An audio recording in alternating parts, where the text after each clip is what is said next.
¿Qué tal? ¿Cómo estáis? Bienvenidos a esta tercera sesión de nuestro Cineforum. Vamos a inaugurar mes, vamos a inaugurar noviembre, vamos a inaugurar, perdón por esta silla que está aquí, vamos a inaugurar noviembre, vamos a inaugurar un nuevo ciclo, evasiones y encierros. Vamos a contraponer dos ideas que tienen, de las cuales se traslucen bastantes cosas de las que vamos a llegar a concluir cuando terminemos las dos películas de las que se compone este ciclo.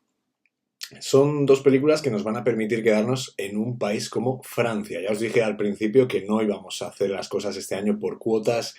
no íbamos a medir de qué país íbamos a ver más películas, si es más de directores hombres, mujeres. No es la idea, no es el caso, sino que lo que se pretende hacer en este ciclo, o este año mejor dicho, es oponer varias maneras de ver las cosas, de ver distintos prismas de la realidad y de alguna manera también darle la vuelta a todo lo que es la manera en que vemos las películas a través de unas ideas clave que son las que yo os estoy lanzando en estos ciclos. En este caso, Evasiones y Encierros, que es el título de nuestro ciclo de noviembre, está compuesto de dos películas, como os decía, desde el punto de vista francés, y este punto de vista francés lo vamos a observar desde la mirada de dos directores de los más interesantes y de los más reconocidos de la filmografía, uno de ellos francesa y el otro a nivel internacional, porque trabajó en varios países. ¿Qué es con quién empezamos? Bueno, ya lo sabéis, no me hago más el interesante. La película que vamos a ver en este primer día de noviembre, este 7 de noviembre, es El otro señor Klein, de 1976. Una película protagonizada por Alain Delon y por Jean Moreau y dirigida por alguien como Joseph Losey. Entonces digamos que cuando vamos a hacer un poco una introducción al cine de Joseph Losey, vamos a intentar averiguar quién es, más allá de esas tres películas por las cuales se conoce de sobra a, a Joseph Losey, que son Accidente, El Sirviente, que es de las mejores películas, además de las mejores películas británicas jamás hechas, y además El Mensajero, que es otra película, Palma de Oro en Cannes, 1967, si no me falla la memoria, esto sí que lo estoy diciendo de memoria. Y es interesante que nos quedemos en Francia, sobre todo observando el cine de un director norteamericano, mejor dicho, estadounidense, que trabajó en Italia, que trabajó en Francia, que trabajó en el Reino Unido y que trabajó en los Estados Unidos, en su país natal, pero que por distintas causas, que tienen que ver mucho con la película que vamos a ver, acabó haciendo películas en el Reino Unido. Claro, cuando pensamos en los grandes cineastas del siglo XX, nos vienen a cada uno, seguramente, si os digo 5 nombres grandes, os vengan distintos cineastas de distintas épocas. No todo está constreñido a ciertos momentos, sino que los tendemos a agrupar. Por eso siempre me he empeñado en haceros un contexto histórico de cada película, porque es importante que sepamos dónde estamos viendo las películas, de quién son las películas, por qué se hacen las películas y en qué situación socioeconómica, cultural, iba a decir, cultural, política, se sitúa todo esto. Entonces, digamos que cuando pensamos en esos directores, normalmente tenemos unos cajones, o espero que así los tengamos, unos cajones donde se encuentran todos estos nombres, ¿no? Pensamos en el cine americano clásico, cuando hablamos de John Ford, cuando hablamos de Henry Hathaway, cuando hablamos de Howard Hawks, hablamos de neorealismo italiano y se nos viene a la mente Roberto Rossellini, Vittorio De Sica, Pier Paolo Pasolini, Luchino Visconti, aunque menos. Nouvelle Vague francesa, se nos viene a la cabeza, evidentemente, Jean-Luc Godard, François Truffaut, Claude, o sea, Alain Resnais, Eric Romer, toda la Agnès Varda, por supuesto. Y digamos que,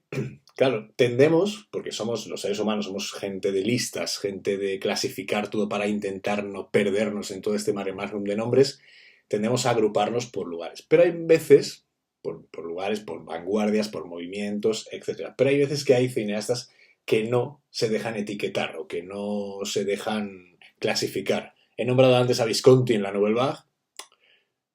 a Pasolini incluso, teniendo algunos otros nombres clave, pero empezaron todos en el neorrealismo italiano, sobre todo estos dos, y luego se fueron escindiendo y fueron encontrando su voz propia como cineastas. Entonces digamos que hay figuras que no encajan en estas etiquetas, son directores cuya trayectoria en sí misma pues es,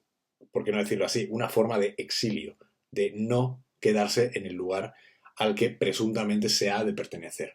Entonces digamos que Joseph Losey es uno de estos hombres, uno de esos directores expulsado de su país, que encontró precisamente su voz como autor en el desarraigo, que es, digamos, uno de los temas que sobrevuelan la filmografía de Losey. Joseph Losey nace en Wisconsin en 1909. Él empieza con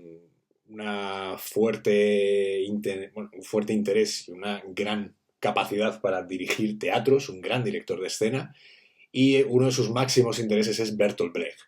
De Bertolt Brecht saca todo lo que es el hecho de que el espectador tiene que mantener una distancia crítica frente a lo que ve. Entonces digamos que esta noción, que es la que nos proporciona aquello del espectador activo, que es consciente de que todo lo que está viendo en teatro es un artificio, no deja de ser un truco, un conjunto de trucos, una puesta en escena trabajada y ensayada para mostrar algo, es decir, algo que el espectador tiene que asumir como algo crítico, digamos que es lo que va o que le va a dar esa voz de espectador, no es simplemente un espectador pasivo que ve algo y luego opina, sino que es parte de esa obra. Entonces digamos que todo esto es lo que va a marcar el cine de Losey y todo lo que es su obra, tanto teatral en sus primeros años como cinematográfica posteriormente. Él en Hollywood va teniendo cierto peso, él va teniendo cierto renombre y empieza a dirigir películas que, aunque son consideradas de serie B, digamos que le hacen ser merecedor de un nombre bastante importante a la hora de hablar de la industria en Hollywood en los años 40. No obstante, su carrera se ve interrumpida en el momento en el que es incluido en la lista negra del senador Joseph McCarthy en aquello de la caza de brujas, o como se le llamó, Comité de Actividades Antiamericanas, que fulminó, digamos, la carrera de muchos guionistas, directores, operadores, una cantidad de gente que cayó víctima de aquello que se llamó, pues, bueno, aquellos delatores, ¿no? Que no vamos a entrar tampoco en detalles, pero de aquellos delatores, de aquellas actividades que iban contra lo que se decía en la política estadounidense. Entonces, a él estaba en Italia, estaba rodando una película, y de todo este caos, de toda esta nueva situación personal, se entera estando en Italia. Es decir, se entera de que ya no puede volver a su país, de que ya no puede volver a Estados Unidos, y lo que hace es irse, emigrar hasta el Reino Unido. Se entera en Italia y él emigra, se queda por Europa, y entonces ya toma conciencia de que él es un desplazado, es un errante y siempre va a estar en busca de una patria simbólica que termina siendo, digamos, ese Reino Unido donde él se expresa, esa Inglaterra donde él puede y tiene capacidad para expresarse. Claro, esto paradójicamente nos encaja y nos viene bien para contar esa sensación de libertad que se tenía en Inglaterra y en Francia, un poco también en Italia, aunque económicamente menor, pero esa libertad creativa que se tiene en Inglaterra y en Francia es de la que él se aprovecha cuando precisamente lo que le acusan es de ser un comunista, un simpatizante de comunistas, un miembro de esas actividades antiamericanas, y digamos que en la cuna de la libertad y en la cuna de este país donde el sueño americano y todas estas historias y estas movidas realmente es esa prisión ideada por Joseph McCarthy, de la que luego consigue librarse solamente por vivir en Europa. Entonces, los primeros trabajos de Losey en Europa lo que adquieren es lo que tienen es una especie de realismo sombrío. Son películas muy sombrías, muy oscuras, muy tenebrosas. Él tiene miedo y lo quiere contar. Tiene miedo ante su nueva realidad y lo quiere contar a través de sus películas. Algo que va a ser en un periodo muy corto, porque él de repente empezará a tomar conciencia de su situación y el tono de sus películas terminará siendo más ambiguo, más onírico, más psicológico.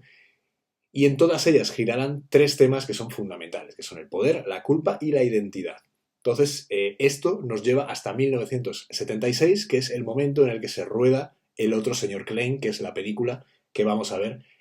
hoy. Por haceros un contexto y de alguna manera explicar la película de una forma que nos permita enfrentarnos al visionado, decir que es años 70, Y en Francia, superado de alguna manera el neorrealismo, o sea, neorrealismo, la Nouvelle Vague, o ciertas partes de la Nouvelle Vague, en ese momento, pues es verdad que son películas que son muy importantes porque redefinen la manera de hacer cine, pero de alguna manera también nos obligan a entender que no es un cine que se va a producir de manera lineal hasta los años 80 más o menos, incluso algunos experimentos eran posteriores, sino que, de alguna forma, también socialmente Francia cambia en los años 70. ¿Por qué? Porque es un momento en el que se hace una profunda revisión histórica. Esta generación de la posguerra, recordad que en Estados Unidos la generación de la posguerra es la que contesta a sus antepasados y la que dice que no quieren ya ver más películas bélicas, o sea, más películas históricas, épicas, y la industria cinematográfica norteamericana cambia radicalmente. En Francia sucede más o menos lo mismo. Esta generación de posguerra, es decir, los que nacen a partir del 45 en adelante, que tienen aproximadamente unos 20-25 años, empiezan a tomar conciencia de todo lo que sucede y digamos que se empiezan a mirar un poco hacia atrás. Empiezan a mirar a los años de la ocupación nazi. Ya sabéis que Francia fue ocupada por los nazis, a excepción de una parte en el sur que estaba controlada por el mariscal Pétain y era la Francia colaboracionista de Vichy, que es donde estaba la capital de todo este lío, porque París, evidentemente, estaba en manos de los nazis. Entonces, digamos que se echa la vista atrás hacia la ocupación nazi, pero no desde el punto de vista del orgullo que transmitía la resistencia, que es algo a lo que siempre el cine francés más más de temática bélica, incluso los norteamericanos, los estadounidenses hicieron películas sobre la resistencia,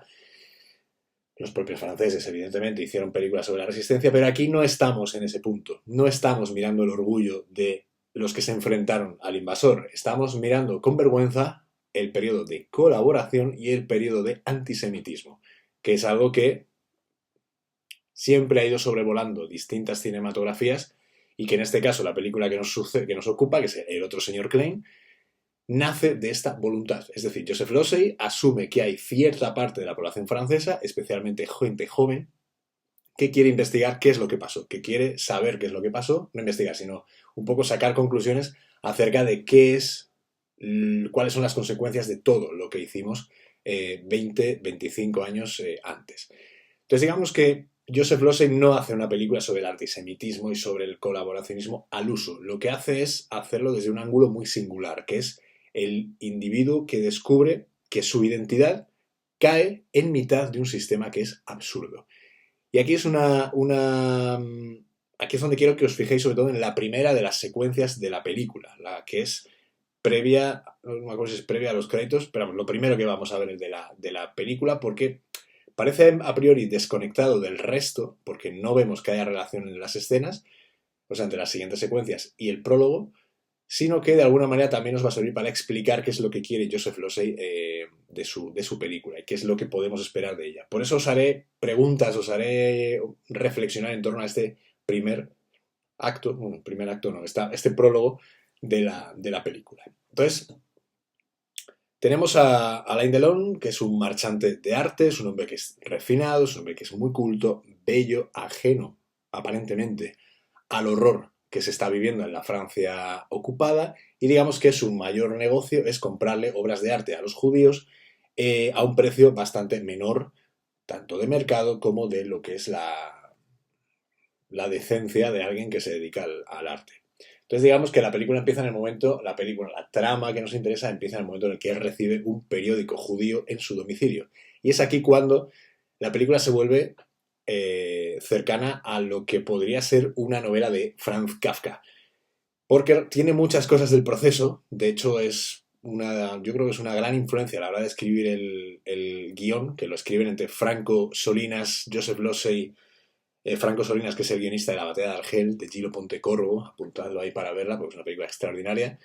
Y lo escribe también participa en el guión, Constantin Costa-Gabras, que es también otro de los cineastas más importantes a nivel europeo de este momento. Cineasta griego, director de Z, Desaparecido, de Estado de Sitio. O sea, las películas de Costa-Gabras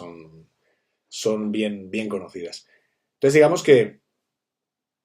La película va transitando por un mundo de grietas en las cuales Alain Delon tiene que ir salvando. Entonces, digamos que la película va a ir confundiendo distintos planos de la personalidad de Alain Delon. La puesta en escena es milimétrica. Quiero que os fijéis de nuevo, porque esto es muy importante. No podemos hablar de evasiones y de encierros sin fijarnos en los espacios, sin fijarnos en cómo es Joseph Losey sitúa a los personajes, cómo son esos espacios, qué distribución tienen, por qué hay ciertos objetos situados en ciertos momentos y en ciertos modos de la película. Y digamos que tiene momentos en los que nosotros podemos intuir incluso hasta por qué la fotografía de Jerry Fisher está hecha de esta manera. Es una fotografía que es terrosa, que es grisácea, que no tiene un contraste como el que podríamos ver, por ejemplo, en la película de Agnès Bagdad. No tiene nada que ver. Esto es otra cosa completamente distinta. Hablamos de una película en la que el protagonista se busca y no se encuentra. Entonces digamos que todo esto es parte de esa psicología, de ese onirismo, de este mundo de Joseph Losey que va mejorando desde el punto de vista de su avance como cineasta en Estados Unidos. Y digamos que todo esto nos va a llevar a un momento en el que nosotros, Joseph Losey lo que pretende es que el espectador no sienta ningún tipo de empatía, ni sienta ningún tipo de simpatía, ni sienta antipatía, ni nada. Simplemente que sea parte de todo este universo en el que Alain Delon se mueve en la película. También hablaremos de por qué Alain Delon y no Yves Montand o otro actor, un Jean Gabin, que a lo mejor era un poco más mayor, quizás no sé si hubiese fallecido, pero un actor francés de aquella época, o un Gerard Depardieu, por ejemplo, que empezaba a hacer cine, empezaba a despuntar, y sí cogemos a alguien con esa belleza, con ese rostro tan particular, que es lo que quiere contar incluso a través de la cara, de la pinta, del aspecto de Alain Delon. Todo ello nos lleva hasta el momento final, que es un momento clave en la película, y un poco que le demos la vuelta también y que nos hagamos preguntas cuando veamos la película sobre violencia, sobre el uso del sonido, sobre el papel del arte en todo esto, sobre un poco la, ¿cómo decirlo? La observación, qué papel tomamos nosotros a la película, frente a lo que estamos observando. A pesar de todo esto, no quiero que penséis que El otro señor Klein es una película pesimista, es una película que nos va a dejar así como de una ya amargados para toda la semana. Al contrario, es una película en la que hay mucho de lo que hablar porque es una película que en sí misma es una forma de resistencia. Justo que hablábamos de que Joseph Losey no iba hacia la parte de la resistencia, sino hacia otros terrenos de la Francia posguerra.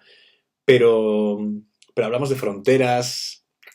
Vamos a intentar sacarle ese jugo temático que ya en las dos sesiones que llevamos, la verdad es que desde esta pequeña ventanita os doy la enhorabuena y mi más sincero agradecimiento porque estamos sacándole petróleo a las películas que estamos viendo y estáis haciendo un trabajo extraordinario de análisis, de sentaros a ver las películas tranquilamente y están saliendo debates que son increíbles y maravillosos. Y me gustaría que siga siendo así, por eso os estoy poniendo estas películas que yo creo que generan este debate que enriquece también el visionado de las películas. Quiero también un poco que estéis atentos un poco que os quedéis con las ideas claves del otro señor Klein, porque la siguiente que va a venir, que ya os doy una pista, es de Robert Bresson, es una peli de uno de los directores más importantes de la historia del cine francés, pero en este caso lo que quiero es que contrapongáis las dos maneras de hacer cine, porque ni Joseph Losey sería capaz de hacer lo que hace Robert Bresson, ni Robert Bresson querría hacer lo que hace Joseph Losey. Con lo cual, en la mirada de cada director, la lucidez con la que ambos tratan su manera de hacer cine, la libertad con la que lo hacen y un poco animaros a que no busquéis respuestas en el otro señor Klein porque puede ser que no las haya. Es una película de una lectura ampliamente kafkiana, ya os he mencionado el proceso, pero digamos que hablamos de fronteras, hablamos de sistemas que terminan dominando o absorbiendo la identidad, acaban absorbiendo al ser humano. Y en todo esto es donde está la grandeza de la película, que ya os digo, es una peli de las más desconocidas de Joseph Losey, por eso me hace tanta ilusión ponerosla y que podamos verla. y que de alguna manera hagamos un acto de memoria, porque el cine son actos de memoria, y digamos que nos sentemos ante esta película y sepamos que es un espejo, que el cine es un espejo en el que la historia, por mucho que intentemos olvidarla, vuelve siempre a mirarnos. Y con esto cierro el vídeo. Sentaos tranquilamente a verla, dejaos llevar, dejaos inmiscuir por las cosas que le pasan a Alain Delon y nos vemos el viernes 7. Yo espero, ya os digo, con estas claves, escuchad el vídeo las veces que haga falta, cualquier cosa que tengáis, cualquier duda, inquietud, lo que sea que os despierte este visionado, me lo comentáis. Y si no, pues nos vemos el 7 a las 7 y comentamos todo lo que sea preciso. Ya os digo, el otro señor Klein, Joseph Losey, cine en Francia, fronteras, evasiones, encierros. Disfrutad la película y nos vemos próximamente.